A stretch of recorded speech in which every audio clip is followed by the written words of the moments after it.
Now, Declan Rice is in line to face his former club West Ham for the first time tomorrow as Arsenal travel to the London Stadium in the EFL Cup. We can go live now to Paul Gilmour, who has been speaking to Mikel Arteta this morning. Morning once again, Paul. What did he have to say then about Declan Rice? Hi, Rob. Yes, I think if you look at the last round of this competition, the tough away game against a fellow Premier League side in Brentford, Arsenal came through that, but they made a significant number of changes. They gave a lot of minutes to players maybe not quite getting regular game time, and they got the job done, it has to be said. Slight difference this time, a few more injuries around the squad, but certainly Declan Rice, one of those players maybe we were expecting not to see. You might think Declan Rice, Martin Odegaard, Bukayo Saka, could they be the kind of players being rested for what is such a pivotal game against Newcastle, a place that Arsenal have always struggled or recently struggled. It'll be a tough one for them in the league on Saturday. But we did ask Mikel Arteta, is Declan Rice likely to feature against the side he left for Arsenal for £105 million in the summer? And this was Arteta's response. He's likely. He's fit. He can be involved. It will be his first time back there at his old club, and a beautiful moment, I think, for him. Is that part of your thinking, that going back to a former club can be a help to your team? I think it's beautiful. I think I had experience to do it a few times, and then you really see what they think of you and what you left at the club, and it's a really good way to measure your experience and your reality within the reality of the people that share moments with you. In your mind, will he get a good reception, given how long he was there and the impact he had? I would say so. I hope so. I think, and especially every time you hear him talk about West Ham and what they did for him and everybody at the club, he cannot talk any higher. So hopefully it will be the same way towards him. OK, let's talk about Eddie Nketiah, shall we then, Paul? He scored that hat-trick on Saturday, of course. So what chances of him being involved again tomorrow? It was a good day for Arsenal's academy at the weekend. Nketiah hat-trick, Saka captaining the team. But yeah, Nketiah in quite some form at the moment, benefiting from, of course, a little bit of bad luck in the sense that Gabriel Jesus is injured, and Nketiah showing some good form, but Mikel Arteta also mindful of how much he's played recently. It is a balancing act, but in the end and ultimately Arteta acknowledged that the form he's in is just impossible to ignore, so we can expect Nketiah to feature, whether it's from the start or from the bench. Well, that's a question for this man.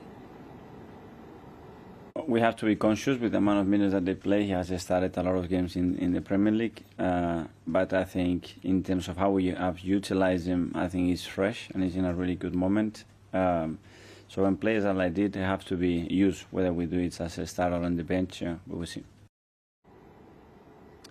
Well, Thomas Partey will be out for weeks, according to Arteta, a muscle injury. And Martin Odegaard continuing to be monitored, has that hip problem that prevented him from playing against Sheffield United, and Mikel Arteta just managing that. Perhaps with Newcastle in mind, will he get some kind of game time in this one? But certainly we can expect the likes of Reiss Nelson and Kai Havertz and Jorginho to come back into contention. Aaron Ramsdale hasn't featured since this last round win against Brentford. Will he be back in goal in place of David Raya? He kept a clean sheet against Brentford and made a couple of great saves in that one as well, so that may be fresh in his mind. But Arsenal are playing away against West Ham. It's live on Sky Sports main event. The programme starts 7 o'clock tomorrow night. Before then, Arsenal go, as I mentioned before, that tricky looking away tie against Newcastle in the league at the weekend. Yeah. OK, busy time for them. Paul, thank you very much indeed. Let's pick up on that then, because they've also got the mix of Champions League and I think Sevilla to come as well. So we asked the question about Newcastle and where does this fit in their pecking order. Where do you think this fits for Arsenal and Mikel Arteta? I think quite similar, to be honest. I think if you look back to Arsenal's kind of last major silverware, that was 2020.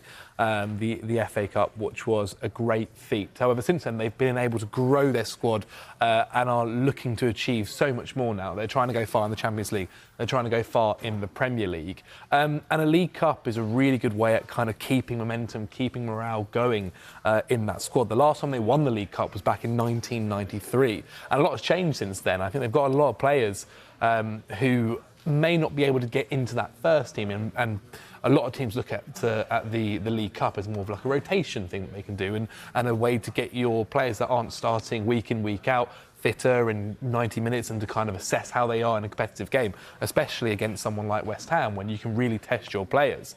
And so, yeah, I think it's definitely a competition that Arsenal would have looked at the beginning of the season and thought, we can go all the way for this.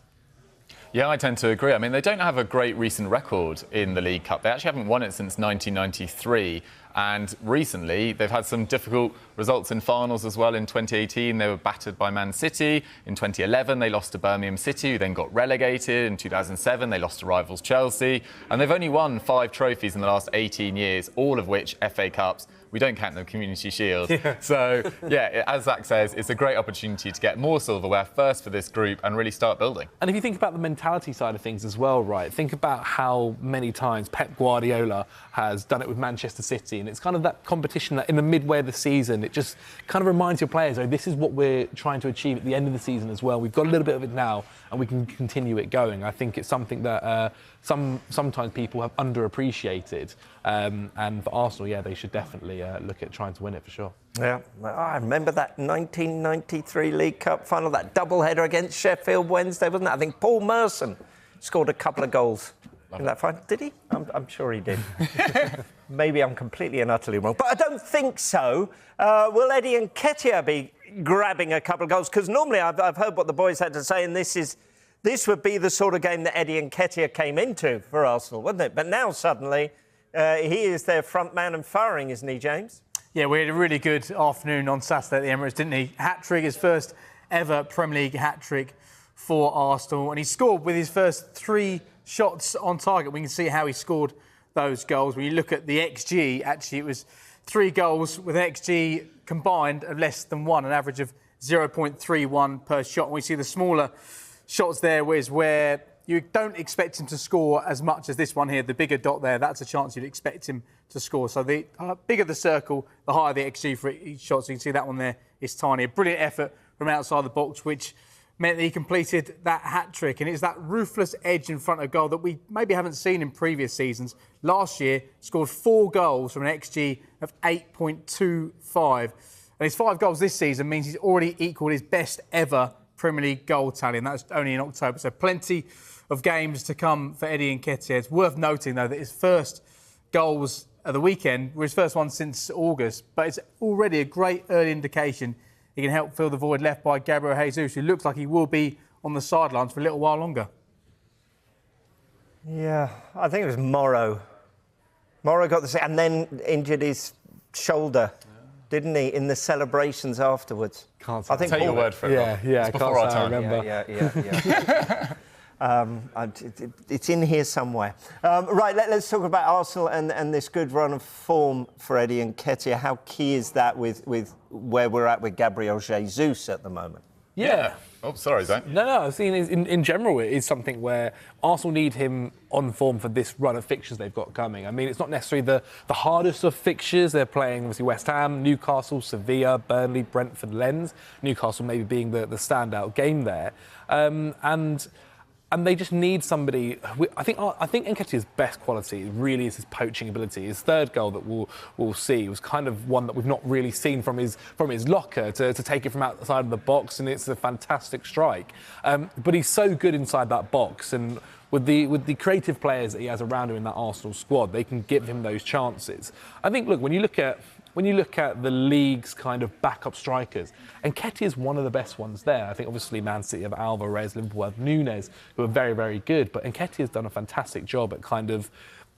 He's obviously wanting to be the number 9. He's obviously wanting to be ahead of Gabriel Jesus. However, I think he's been able to settle into that position of when he's needed and called upon, he's done very well. Yeah, absolutely. I remember in the Arsenal documentary that came out a few years ago, he was sort of chastising Albert Sambi-Lokonga, whose head had really dropped when he wasn't playing.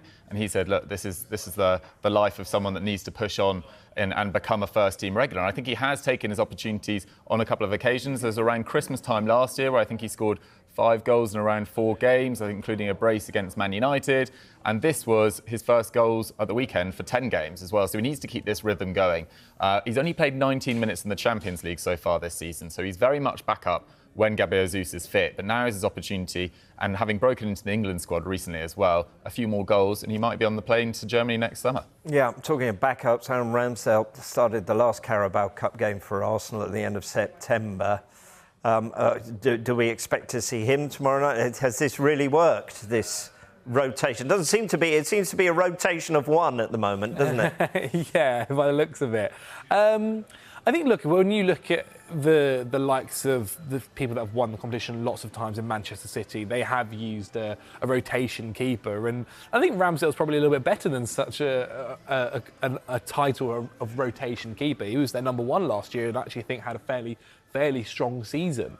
And so, yeah, I think what we've seen from Ramsdale mentality-wise is he's not somebody to kind of, and what we've seen him come out into the press and talk about how he wants to be in the England setup, but how to get into the England setup, he needs to get into the England, into the Arsenal first team. And so someone with a strong mindset about this, and we'll look at the chances that he gets, which we hope, or he'd be hoping for the game against West Ham in the Carabao Cup, to make his mark. And if he does make his mark, Arteta's already shown once that he's willing to change his goalkeeper. There's been a few times over the last couple of games for Arsenal that Raya has been under pressure and been criticised. And if Ramsdale has a strong performance, then who knows? I think if Arteta said it himself, he's willing to change the keepers, so maybe he'll do it again.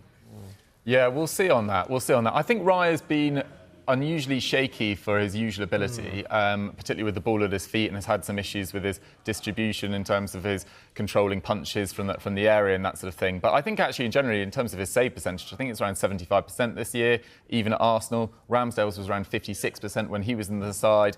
But this is a massive opportunity for Ramsdale. He's only played 2 games since the start of September, one of which that 1-0 win against Brentford in the previous round, coming up against the West Ham side that have just lost their last 3 games in a row as well, so are a little bit low on confidence.